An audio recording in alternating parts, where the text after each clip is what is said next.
Welcome back to our channel. ಇವತ್ತು 5 ನಿಮಿಷದಲ್ಲಿ ಸುಲಭವಾಗಿ ಅವಲಕ್ಕಿ ಒಗ್ಗರಣೆ ಹೆಂಗೆ ಮಾಡ್ಕೊಳ್ಳೋದು ತೋರಿಸ್ಕೊಡ್ತೀನಿ ಬನ್ನಿ. ಮೊದಲಿಗೆ ಒಂದು ಪಾತ್ರೆ ಇಟ್ಟು ಅದಕ್ಕೆ ಎಣ್ಣೆ ಹಾಕೊಳ್ಳಿ.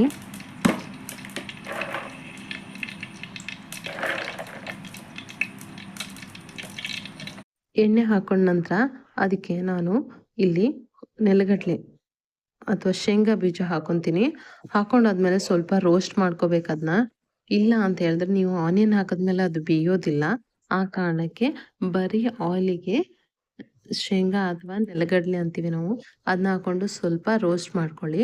ಅದೇ ಸಮಯಕ್ಕೆ ಜೀರಿಗೆ, ಬೆಳ್ಳುಳ್ಳಿ, ಅದೇ ಥರ ಸಾಸಿವೆ, ಇವು ಮೂರನ್ನು ಆ್ಯಡ್ ಮಾಡ್ಕೊಳ್ಳಿ. ಆ್ಯಡ್ ಮಾಡ್ಕೊಂಡು ಸ್ವಲ್ಪ ರೋಸ್ಟ್ ಮಾಡಿಸ್ಕೊಳ್ಳಿ. ಬೆಳ್ಳುಳ್ಳಿ ಹಾಕ್ತಾಯಿದ್ದೀನಿ ಇವಾಗ ನಾನು. ಅದೇ ಥರ ಹಾಕಿ ರೋಸ್ಟ್ ಮಾಡ್ಕೊಳ್ಳಿ. ಆ ನಂತರ ನಿಮಗೆ ನೋಡ್ಬೋದು ಇಲ್ಲಿ ಸ್ವಲ್ಪ ರೋಸ್ಟ್ ಆಗಿರೋದು ಗೊತ್ತಾಗುತ್ತೆ. ಈ ಒಗ್ಗರಣೆ ಕೊಡ್ತಾ ಒಂದು ಪಾತ್ರದಲ್ಲಿ ಅವಲಕ್ಕಿ ಹಾಕಿ ಅದನ್ನ 2 ಸಲ ತೊಳೆದಿಟ್ಕೊಂಡಿರಿ. ನನಗೆ ಇಲ್ಲಿ ವಿಡಿಯೋ ಮಿಸ್ ಆಗಿದೆ. ಒಂದು ಸಲ ನೀವು ಅವಲಕ್ಕಿನ 2 ಸಲ, ದಪ್ಪ ಅವಲಕ್ಕಿ ಆದರೆ 2 ಸಲ ತೊಳೆದು ಇಟ್ಕೊಳ್ಳಿ. ನೀರು ಫುಲ್ಲು ತೆಗೆದು ಒಂದು 10 ಮಿನಿಟ್ಸ್ ಹಾಗೆ ಇಟ್ಟರೆ ಚೆನ್ನಾಗಿ ಅದು ಬೆಂದ್ಕೊಳ್ಳುತ್ತೆ. ಇಲ್ಲಿ ನಾನು ಆನಿಯನ್ ಆ್ಯಡ್ ಮಾಡಿದ್ದೀನಿ, ನೋಡ್ಬೋದು. ಆನಿಯನ್ ಆ್ಯಡ್ ಮಾಡಿ ಟರ್ಮರಿಕ್ ಪೌಡ್ರ್ ಹಾಕಿ ಅದ ನಂತರ ಚೆನ್ನಾಗಿ ಬೇಯಿಸ್ಕೋಬೇಕು.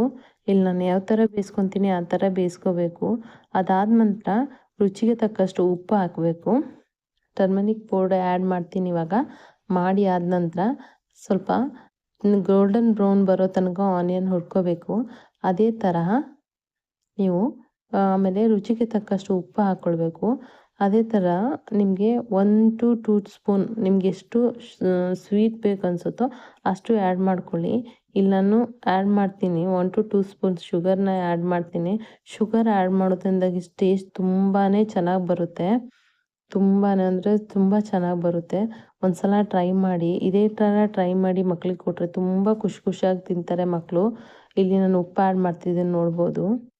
ಉಪ್ಪು ಆ್ಯಡ್ ಮಾಡ್ಕೊಳ್ಳಿ. ಉಪ್ಪು ಆ್ಯಡ್ ಮಾಡ್ಕೊಂಡಾದಮೇಲೆ ಆನಿಯನ್ ಗೋಲ್ಡನ್ ಬ್ರೌನ್ ಬರೋ ತನಕ ಚೆನ್ನಾಗಿ ರೋಸ್ಟ್ ಆಗಬೇಕು. ಆವಾಗ ಮಾತ್ರ ನಿಮಗೆ ಅವಲಕ್ಕಿ ಚೆನ್ನಾಗಿ ಆಗೋದು.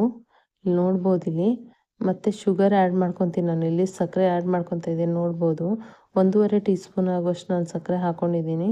ನಿಮಗೆ ಜಾಸ್ತಿ ಬೇಕಾದರೆ ಜಾಸ್ತಿ ಹಾಕೋಬೋದು, ಕಮ್ಮಿ ಆದರೆ 1 ಸ್ಪೂನ್ ಬೇಕಾದರೆ 1 ಸ್ಪೂನ್ ಆ್ಯಡ್ ಮಾಡ್ಕೋಬೋದು. ಶುಗರ್ ಹಾಕೋದ್ರಿಂದಾಗಿ ಒಗ್ಗರಣೆ ತುಂಬಾ ಚೆನ್ನಾಗಿ ಬರುತ್ತೆ. ಅದಾದ ನಂತರ ನೀವು ಏನಿಲ್ಲೀಗ ನೆನೆಸಿ ಇಟ್ಕೊಂಡಿರ್ತೀರ. ನೆನೆಸಿ ಅಂದರೆ ನೀರಾಕಿ ನೆನೆಸಿ ಇಟ್ಕೋಬಾರ್ದು, ವಾಶ್ ಮಾಡಿ ಇಟ್ಕೊಂಡ್ರೆ ಸಾಕು. ನಾನಿಲ್ಲಿ ವಾಶ್ ಮಾಡಿ ತೆಗೆದಿಟ್ಟಿದ್ದೀನಿ. ಅದೆಷ್ಟು ಚೆನ್ನಾಗಿ ಬಂದಿರೋದನ್ನು ನೋಡ್ಬೋದು. ಅದನ್ನು ಇದಕ್ಕೆ ಆ್ಯಡ್ ಮಾಡ್ಕೋಬೇಕು. ಆ್ಯಡ್ ಮಾಡಿ ಚೆನ್ನಾಗಿ ರೋಸ್ಟ್ ಮಾಡಬೇಕು. ಅದು ಚೆನ್ನಾಗಿ ಬಿಸಿ ತಾಕಬೇಕು ಅದಕ್ಕೆ, ಅವಲಕ್ಕಿಗೆ. ಆವಾಗ ಮಾತ್ರ ನಿಮಗೆ ಟೇಸ್ಟಿಯಾದ ಅವಲಕ್ಕಿ ರೆಡಿ ಆಗುತ್ತೆ. ಈಗ ಆ್ಯಡ್ ಮಾಡ್ತಿದ್ದೀನಿ, ನೋಡ್ಬೋದು. ಆ್ಯಡ್ ಮಾಡ್ತಾ ತೀರಿಸ್ಕೊಳ್ಳಿ. ಚೆನ್ನಾಗಿ ಎಲ್ಲ ಸೈಡು ಬಿಸಿ ಆಗಬೇಕು. ಅದೇ ಥರ ನೋಡಿ, ಯಾವ ಥರ ಅನ್ನ ಥರ ಇದೆ ಅದು, ಆ ಥರ ಇರಬೇಕು. ತುಂಬ ಪಿಚ್ಚಗೂ ಆಗಬಾರ್ದು ಅಥವಾ ತುಂಬ ಗಟ್ಟಿ ಇರಬಾರ್ದು. ಅನ್ನ ಹೇಗಿರುತ್ತೋ, ಅನ್ನ ಉದ್ರಾಗಿ ಅನ್ನ ಹೆಂಗಿರುತ್ತೋ ಆ ಥರ ಇದ್ದರೆ ತುಂಬಾ ಚೆನ್ನಾಗಿ ಬರುತ್ತೆ. ತುಂಬ ಅಂದರೆ ತುಂಬಾ ಚೆನ್ನಾಗಿ ಬರುತ್ತೆ ಅವಲಕ್ಕಿ. ನೋಡ್ಬೋದು ಇಲ್ಲಿ ಯಾವ ಥರ ಅನ್ನ ಥರ ಉದ್ರಾಗಿ ಬಂದಿದೆ ಅಂತ. ಇದೇ ಥರ ಇರಬೇಕು ಅವಲಕ್ಕಿ. ಆವಾಗ ಮಾತ್ರ ನಿಮ್ಮದು ಒಗ್ಗರಣೆಗೆ ಹಾಕಿರೋ ಒಗ್ಗರಣೆ ತುಂಬ ಚೆನ್ನಾಗಿರುತ್ತೆ. ಇದಕ್ಕೆ ಬೇಕಾದರೆ ನೀವು ಲಿಂಬೆಹಣ್ಣು ಸಹ ಹಿಂಡ್ಕೋಬೋದು. ಬಟ್ ನನಗೆ ಇಷ್ಟ ಆಗಲ್ಲ, ಆ ಕಾರಣಕ್ಕೆ ನಾನು ಲಿಂಬೆಹಣ್ಣು ಸ್ಕಿಪ್ ಮಾಡಿದ್ದೀನಿ. ನೀವು ಬೇಕಾದರೆ ಲಿಂಬೆಹಣ್ಣು ಸಹ ಹಾಕೋಬೋದು.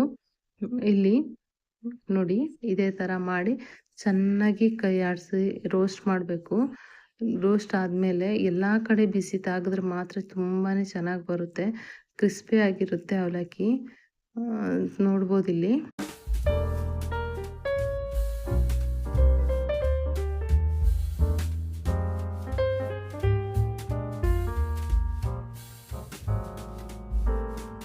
ನೋಡ್ಬೋದು ಇಲ್ಲಿ ಎಷ್ಟು ಚೆನ್ನಾಗಿ ಬಂದಿದೆ ಅಂತ.